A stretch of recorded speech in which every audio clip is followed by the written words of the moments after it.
Question क्या है, विकास की प्रक्रिया संबंधित है। तो विकास की प्रक्रिया अधिगम से एवं कौशल अधिगम से संबंधित है।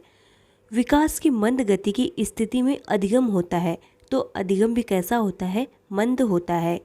अधिगम के लिए आवश्यक है, तो अधिगम के लिए क्या आवश्यक होता है, बालक की मानसिक स्वास्थ्यता एवं शारीरिक स्वास्थ्यता का होना बहुत आवश्यक है। कौशलात्मक अधिगम के लिए प्रमुख आवश्यकता होती है, तो किसकी आवश्यकता होती है, शारीरिक विकास की आवश्यकता होती है। अस्थि विकलांग बालकों के समक्ष अधिगम प्रक्रिया में बाधा उत्पन्न होती है, तो किसके कारण बाधा होती है, शारीरिक विकास के कारण बाधा उत्पन्न होती है। व्यक्तित्व को प्रभावशाली बनाने एवं व्यक्तित्व गुणों को सीखने में आवश्यक होता है, तो क्या आवश्यक होता है, शारीरिक मानसिक एवं सामाजिक विकास आवश्यक होता है। स्वस्थ शरीर में निहित है, तो स्वस्थ मन निहित होता है। गतिविधि आधारित अधिगम के लिए आवश्यक है, तो क्या आवश्यक है, शारीरिक एवं मानसिक विकास आवश्यक होता है। विकलांग बालकों के समक्ष विद्यालय में समायोजन की समस्या का प्रमुख कारण होता है, तो शारीरिक विकास प्रमुख कारण होता है। शारीरिक विकास को इसलिए महत्वपूर्ण माना जाता है क्यों माना जाता है इसको महत्वपूर्ण, क्योंकि यह मानसिक विकास में योगदान देता है, यह अधिगम में भी योगदान देता है और यह कौशल के सीखने में भी योगदान देता है। मानसिक रूप से मंद बालक का अधिगम स्तर कम होता है, क्योंकि ये बालक विषय वस्तु का ध्यान नहीं दे पाते और इनका मानसिक विकास पूर्ण नहीं होता। अवधान का संबंध होता है, तो अवधान का संबंध मानसिक विकास से होता है। स्मृति विहीन बालक का अधिगम स्तर निम्न होता है, क्योंकि उसका मानसिक विकास नहीं होता है। एक बालक अपनी शैक्षिक समस्याओं का समाधान करने में असमर्थ है, तो क्या माना जाएगा, मानसिक विकास का उसमें अभाव है। प्रभावी एवं उच्च अधिगम के लिए आवश्यक है, तो इसके लिए मानसिक विकास होना आवश्यक है।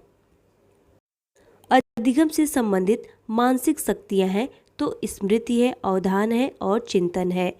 कक्षा में अधिगम प्रक्रिया हेतु बालकों का समूह विभाजन किस आधार पर किया जाता है, तो मानसिक विकास के आधार पर किया जाता है।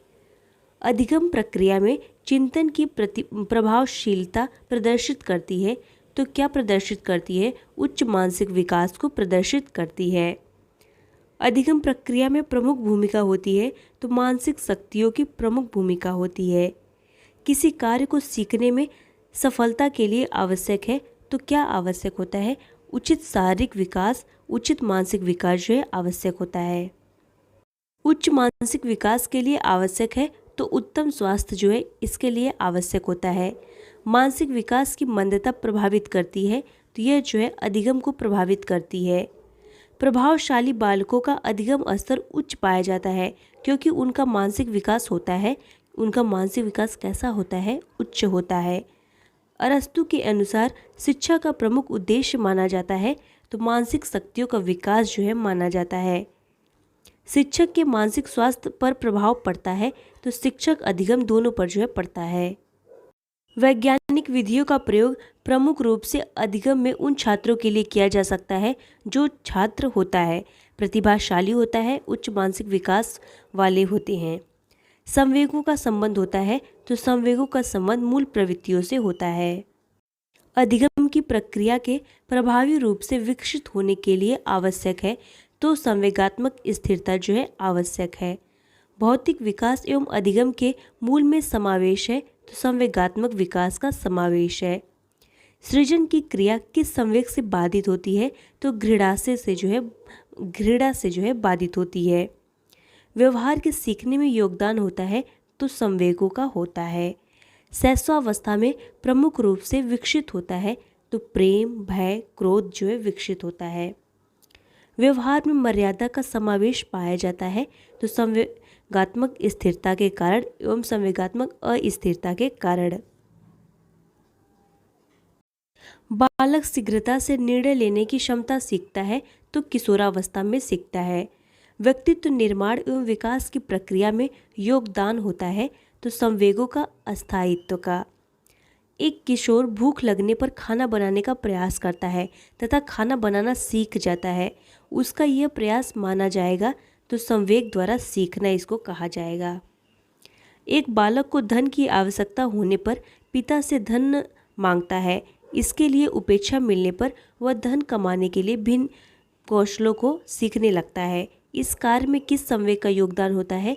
तो आत्म अभिमान का जो है योगदान होता है।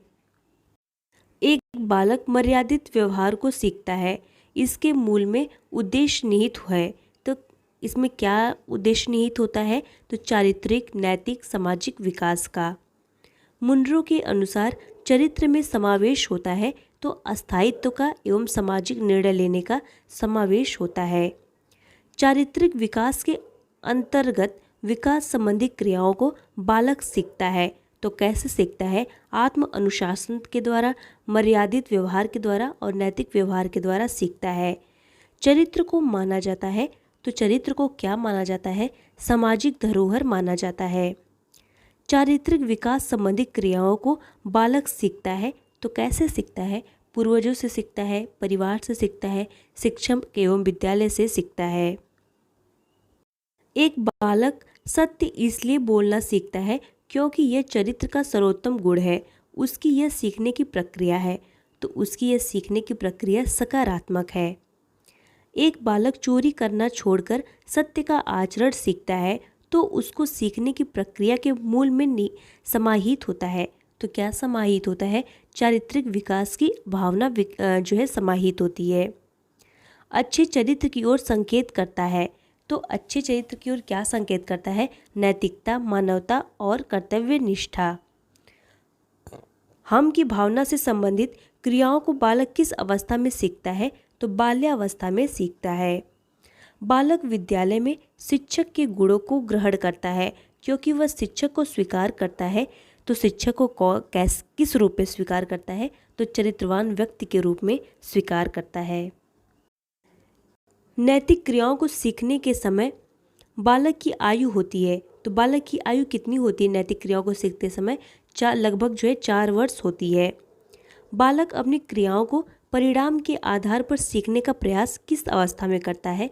तो कौन सी अवस्था में करता है? 5 से 6 वर्ष तक की अवस्था में करता है। क्रो एंड क्रो के अनुसार जन्म के समय बालक होता है। तो बालक जन्म के समय कैसा होता है? सामाजिक व असामाजिक होता है। बालक सामाजिक व्यवहार को तीव्र गति से सीखता है। तो कब सीखता है? सामाजिक विकास की अवस्था में सीखता है। सामूहिक व्यवहार को बालक प्रथम रूप में सीखता है। तो कब सीखता है? शैशवावस्था के अंत में सीखता है। गिरोह बनाने की प्रवृत्ति बालक सीखता है। तो कब सीखता है? बाल्यावस्था में सीखता है। सामाजिक भावना से संबंधित कार्यों को बालक सीखने लगता है। तो बाल्यावस्था में सीखने लगता है। आत्म प्रेम अर्थात स्वयं को आकर्षक बनाने की गतिविधियों को बालक कब सीखता है? तो किशोरावस्था में सीखता है। किशोरावस्था में बालकों द्वारा समायोजन की प्रक्रिया को सीखने में अस्थिरता का समावेश होने का कारण है। तो संवेगों की तीव्रता है। सामाजिक कार्यों में उत्साह एवं तीव्रता का प्रदर्शन एवं उन्हें सीखने की प्रक्रिया किस अवस्था में तीव्र गति से संभव होती है? तो किशोरावस्था में संभव होती है। सामाजिक विकास एवं कार्यों को सीखने में प्रभाव होता है। तो किसका प्रभाव होता है? वंशानुक्रम का प्रभाव होता है। बालक को सामाजिक गुणों को सीखने में सहायता करता है। तो कौन सहायता करता है? खेल व पाठ्यक्रम सहगामी क्रियाएं जो है सहायता करती हैं। सामाजिक कार्यों को सीखने के लिए आवश्यक है। तो सामाजिक कार्यों को सीखने के लिए क्या आवश्यक होता है? उत्तम स्वास्थ्य आवश्यक होता है, मानसिक स्वास्थ्य आवश्यक होता है, संवेगात्मक स्थिरता भी आवश्यक होती है। क्रो एंड क्रो के अनुसार कौन से विकास साथ साथ चलते हैं? तो सामाजिक विकास और संवेगात्मक विकास जो है साथ साथ चलते हैं। हरलॉक के अनुसार बालक सर्वाधिक सामाजिक कार्यों को सीखता है। तो कब सीखता है? जब बालक समूह में होता है तब वह जो है सामाजिक कार्यों को सीखता है। सामाजिक विकास को प्रभावित करता है। तो सामाजिक विकास को क्या प्रभावित करता है? संवेगात्मक व मानसिक विकास और वंशानुक्रम जो है प्रभावित करता है। तथ्यात्मक ज्ञान को सीखने में सर्वप्रथम आवश्यकता होती है। तो भाषाई विकास की जो है सर्वप्रथम जो है आवश्यकता होती है।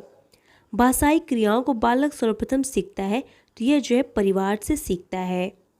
भाषाई ज्ञान को परिकृष्ट करने का साधन है तो विद्यालय है। शैशवावस्था में भाषाई तथ्यों को सीखने में सबसे अधिक प्रभाव पड़ता है तो किसका प्रभाव पड़ता है? परिवार की संस्कृति एवं सभ्यता का प्रभाव पड़ता है।